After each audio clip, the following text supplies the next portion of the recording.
어떤 식으로 진행이 되는지를 정확히 잘 모르죠. 그지? 그래서 조금 설명을 해주고 어떤 식으로 한다는 거를 설명을 해주고 그 다음에 우리가 12월 달 끝나고 바로 뭐 12월 종강하고 끝나는 게 아니라 1월까지도 또 이어지니까 1월 이후에는 윈터스쿨을 해야 되니까 그래서 일단은 12월 달에는 이제 매주 이제 오늘부터 해서 월요일, 수요일, 금요일 해서 6시에 와서 9시 반까지 이제 수업이 진행이 되는데 뭐 오늘은 이제 첫날이라서 원래 이제 6시에 오면 바로 수업을 하는 게 아니라 수요일부터는 이제 그 전날에 배웠던 거를 간략하게 테스트를 볼 거예요.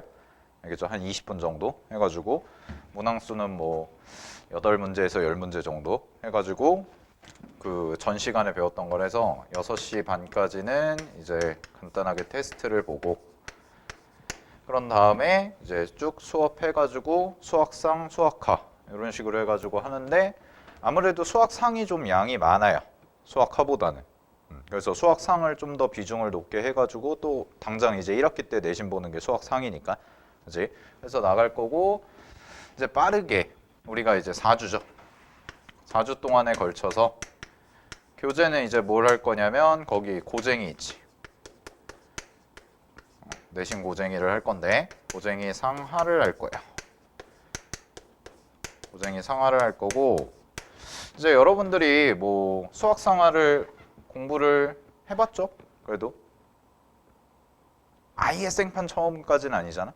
뭐 근데 이제 쌤이 이제 지금 프리윈터 과정에서는 이제 체계적으로 좀 잡아줄 거예요. 그러니까 예전에 같은 경우는 이랬을 거야. 진도 나가다가 뭐 중간고사 기간 끊기고 기말고사 기간 끊기고 이런 식으로 뭐 또 선행 공부하다가 내신 공부했다가 선행 공부했다가 내신 공부했다가 해서 아마 처음부터 끝까지 쭉 이렇게 뭔가를 하나를 정리해 본 게 없을 거거든. 그래서 이제 12월 달 한 달 동안에 4주 동안에 수학상이랑 수학하의 기본적인 개념이랑 필수적으로 알아야 되는 유형들 요거를 공부할 거고 일단은 고쟁이가 교재 보시면 아시겠지만 이제 1스텝부터 2스텝, 3스텝까지가 돼 있어요.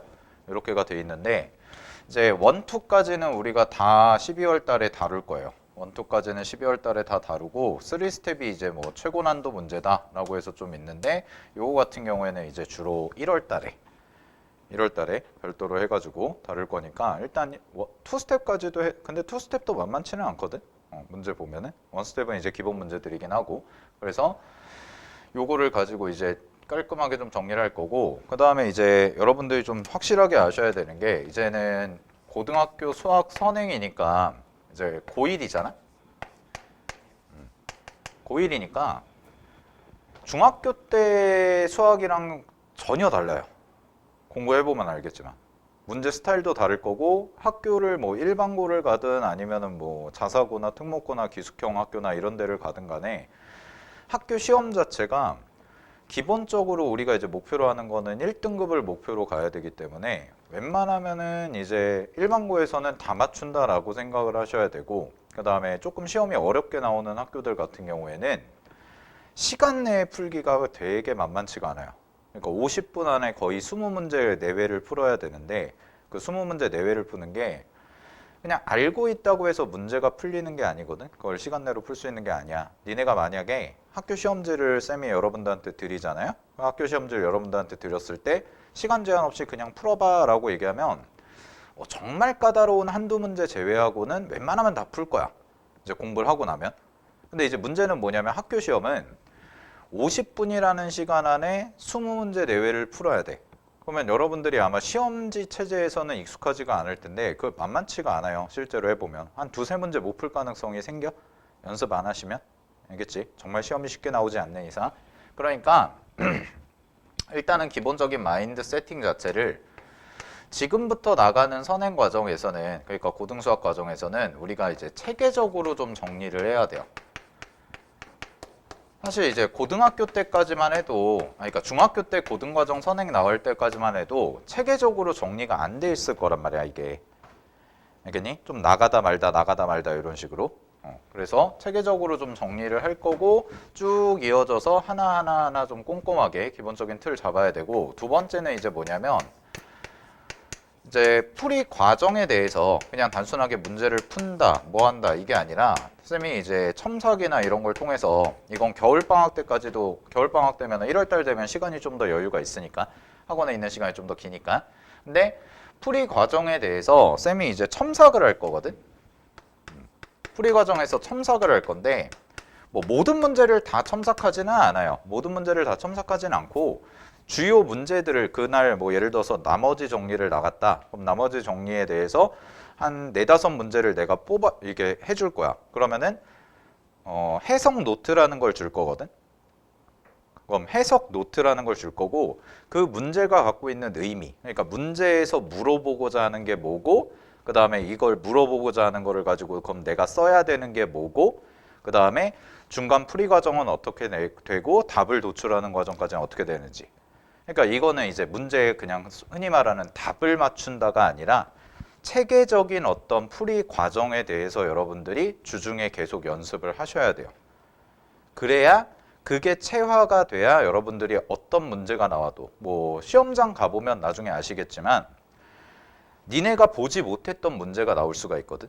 그럼 니네가 보지 못했던 문제들을 시험장에서 딱 봤을 때 어떻게 풀어나간다는 로직이 있어야 여러분들이 학교 시험에서 고득점을 받을 수가 있어요. 그러니까 그거는 단순하게 양치기로 되는 게 아니라 정확하게 문제에서 물어보고자 하는 게 뭔지를 분석을 하고 해석을 하는 연습이 필요해. 그래서 그거는 이제 다음 주쯤부터 줄 건데, 쌤이 이제 해석 노트라고 해서 요거를 줄 거야. 그럼 해석 노트라고 하는 거는 이제 학원 자체 교재로 나올 건데, 그거 가지고 이제 풀어 나가는 거를 쌤이 매주 첨삭하면서 찾아 나가는 거, 체계적인 문제풀이, 요거를 체화를 해야 돼요. 알겠죠? 그리고 여러분들이 궁극적으로 결국 고등학교 가서 제일 마지막에 보는 시험이 뭐예요? 제일 마지막에 보는 게 수능이죠. 수능은 학교 시험이랑 또 다르게 수능에서는 어차피 여러분들이 처음 보는 문제들이 많이 나오거든. 그럼 그 처음 보는 문제들을 시험장 가서 풀어야 될 거 아니야? 그게 이제 체화가 되는 연습. 알겠지? 그래서 마치 이제 국어나 영어 공부하듯이 수학도 체계적으로 좀 잡아가는 게 필요합니다. 그래서 요거를 좀 같이 연습을 할 거고, 그 다음에 일단 기본적으로 숙제는 이제 숙제 같은 경우에는 두 가지가 있어요. 교재 숙제가 있고, 그 다음에 프린트 숙제가 있고. 그래서 교재 숙제는 뭐 말 그대로 이제 교재에 들어가 있는 문제 중에서 어디까지 숙제로 해와라 라고 하면은 그 숙제한 거 쌤이 검사하고, 그 다음에 이제 프로그램이 있거든. 그 이따가 한 명씩 불러가지고 쌤이 얘기를 해줄 건데, 그 프로그램을 통해서 기록을 다 할 거예요. 이 책이 그대로 들어가 있어. 이 책이 그대로 들어가 있으면 그게 맞은 거 틀린 게 있을 거 아니야. 뭐 예를 들어서 1번부터 10번까지가 숙제였는데 뭐 2번, 7번, 9번 뭐 이렇게 틀렸다라고 하면 그걸 틀린 부분을 체크를 해. 그러면 그게 어떤 유형을 틀렸는지가 기록이 되고, 그럼 그게 쌓이면 여러분들이 약한 유형이 보이겠죠. 똑같은 단원이어도. 그래서 그거를 할 거고, 그 다음에 프린트도 마찬가지예요. 프린트도 쌤이 한 분량 자체는 일주일 분량으로 치면 한 50문제에서 100문제 사이? 교재 숙제 별도로. 그래서 50문제에서 100문제 사이에서 그것들 연습해가지고 여러분들 약한 유형이 뭔지 이것도 다 기록을 하고. 알겠죠? 그래서 쌤이 예비고일 수업 처음 할 때마다 늘 강조하는 건데, 뭐 이런 식으로 이제 진행이 된다라는 거는 이제 겪어보면 아시게 될 거고, 제일 중요한 건 뭐냐면 고등학교 수학에서는 누적을 잘해야 돼. 누적이란 말 알죠? 누적. 잘 쌓아 나가야 돼요. 그러니까 중학교 때 수학보다 훨씬 더 양이 많고 그냥 가볍게 생각할 게 아니라는 거야. 왜냐면 고등학교 1학년 때는 고등학교 1학년 때 해야 될 공부가 있고, 고2 때는 고2 때 해야 될 공부가 있고, 고3 때는 고3 때 해야 될 공부가 있는 거지. 그렇지? 그래서 잘 누적을 시켜가지고 가셔야 되고, 그 누적을 하는 데 있어서 거기에다가 이제 학원에서 쌤이 주는 시스템적인 도움을 주겠다는 거. 이 누적 시키는 거를. 여러분이 누적을 혼자서 시키기는 쉽지가 않거든. 그냥 단순하게 그냥 이런 거야. 문제집 풀어가지고 내가 블랙라벨 사가지고 풀어봤다. 이런 거는 별 의미가 없어요. 그럼 내가 그걸 풀어봤을 때 여기서 어떤 부분이 부족하고 어떤 부분을 알아야 되는지 이런 거를 찾아가지고 하는 게 여러분들이 수업을 듣고 쌤이랑 첨삭을 하는 이유가 되죠. 그 부분을 좀 열심히 겨울방학 때 다질 거고, 그런 다음에 학기 중 들어가서도 할 거고, 그 다음에 이제 두 번째 같은 경우는 뭐 이거는 약간 장기적인 얘기지만 먼 미래의 얘기이기도 하지만, 일단 쌤 커리큘럼 자체는 고등학교 2학년 끝날 때까지, 고2 말까지 어쨌든 간에 수능 전범위가 끝나요. 지금 시작을 해서. 그러니까 수능 전범위가 끝날 거야. 수능 전범위에 대한 기출학습까지가 끝날 거거든. 기출 아니 기출? 이제 모의고사라는 게 있어요. 고등학교 가면 이제 모의고사라는 게 있는데, 뭐 여러분들 풀어보셨던 교재 중에 뭐 자이스토리라든가 마더텅이라든가 이런 것들 교재들이 있을 거야. 그거는 이제 수능이랑 평가원, 교육청 모의고사에서 봤던 거. 그거의 기출 분석은 되게 중요한 거야. 단기적으로 수능까지 준비해보고, 그 다음에 학교 내신에서도 당연히 기출문제 변형이 나와. 알겠어? 모의고사 기출문제가 그대로 변형돼서 나오기 때문에 이제 그런 부분에 대해서 고2 말까지 끝낼 거예요. 고2 말까지. 그래서 여러분들이 뭐 이과가 됐던 문과가 됐던 간에, 문이과가 됐던 간에 어쨌든 간에 최상위권을 가려면 뭐 내신이 됐건 수능이 됐건, 뭐 내신은 이제 그때그때 내신 관리 잘하면 되는데, 최상위권이 가려면 가장 먼저 완성이 돼야 되는 게 뭐냐면 수능 기준으로 보면 영어랑 수학이에요. 영어랑 수학. 쌤이 이제 가르치면서 이과에서 뭐 약대라든가 의대라든가 아니면은 뭐 문과에서 이제 스카이라든가 이런 친구들 가는 친구들의 특징을 보면 가장 먼저 완성이 되는 게 수능 기준으로 영어랑 수학이에요. 영어랑 수학. 그래서 수학 같은 경우도 2학년 말까지 수능 전범위에 대한 기출학습이 다 끝나 있어야 돼. 그래서 목표 자체를 구체적으로 얘기를 하면 수학을 딱 여러분들이 고2 때 끝날 때, 고2 아마 여러분들은 이제 내년, 후년이죠. 2년 뒤에. 2년 뒤쯤이 됐을 때 수능 기준으로 84점? 80에서 84점? 요 정도까지는 만들어놔야 돼요. 고2 때. 알겠어? 고2 때. 그래야 고3이 편해져. 왜 그러냐면 요새 수능이 고3 때 니네가 이제 수능에 대해서 잘 아직 감이 없잖아요. 근데 수능에서 제일 상위권 최상위권을 괴롭히는 과목은 국어랑 탐구예요. 영어 수학은 만약에 상위권 최상위권이다, 그럼 영어 수학은 이미 어느 정도 잡힌 상태로 가. 같이 경쟁하는 친구들이. 근데 3학년 끝날 때, 즉 수능 볼 때까지 여러분들의 발목을 계속 잡는 건 국어랑 탐구, 특히 과탐, 이과 친구들은 과탐. 그러니까 메디컬이라든가 어떤 최상위권 이런 데를 지원을 할 때 과탐 점수가 안 나와서 지원 못하는 경우가 되게 많거든.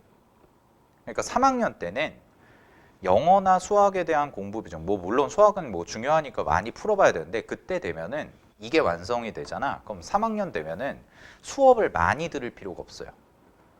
어느 정도 이제 정리가 딱 돼 있기 때문에. 그럼 그때는 이제 최고난도, 고난도 이제 킬러라든가 준킬러 문제풀이 하면서 문제 쭉 풀어가면서 사실 일주일에 한 번 정도만 수업해도 돼요. 그때는. 대신에 이제 자료를 좀 많이 주고 그때 풀어보고 할 거고. 근데 국어랑 과탐이 끝까지 안 잡혀. 점수가 들쑥날쑥한 거지. 수학은 어느 정도 한 번 딱 잡히잖아. 그러면 한 번 딱 잡히면 어느 정도의 그 최저점은 계속 유지가 되거든. 아무리 시험이 망해도 2점수 이상은 나오는. 근데 국어가 그렇지 않다고. 국어도 나중에 공부해보면 알겠지만 고2 때 모의고사 좀 성적 잘 나온다. 전혀 상관없어요. 고2 때 모의고사 100점 나오던 친구들도 고3 수능 보면은 70점대 나오고 그러는 게 수능이니까. 알겠지? 그렇기 때문에 일단 기본적인, 여러분들이 이제 앞으로 내년 되면 딱 고1이 되는데, 이제 고1 나이가 되는데 딱 목표를 잡아. 수학은 고등학교 2학년 때까지 수능 전범위를 끝내는 거야. 기출문제 분석을. 알겠어? 그런 다음에 고3 때는 고난도 문제풀이 계속 반복하면서 그냥 부족한 부분 채워나가는 형태로 하면 되고, 그때 가서 많이 고민을 해보면 돼요, 혼자서. 쌤은 수업 커리큘럼이 그래요. 뭐 고3 때 많은 걸 알아갈 필요는 없어요. 알겠지? 고2 때 어느 정도 잡아놓으면 된다는 거죠. 알았지? 이런 식으로 가야 되니까. 거고, 해서 이제 다시 겨울방학 얘기로 돌아와서 이런 식으로 이제 진행이 될 거고, 오늘은 그래서 이제 오늘부터 해가지고 진도를 좀 나가 볼 건데, 교재를 보시면은 두 권을 되었죠. 고쟁이 수학상하 교재가 있고요.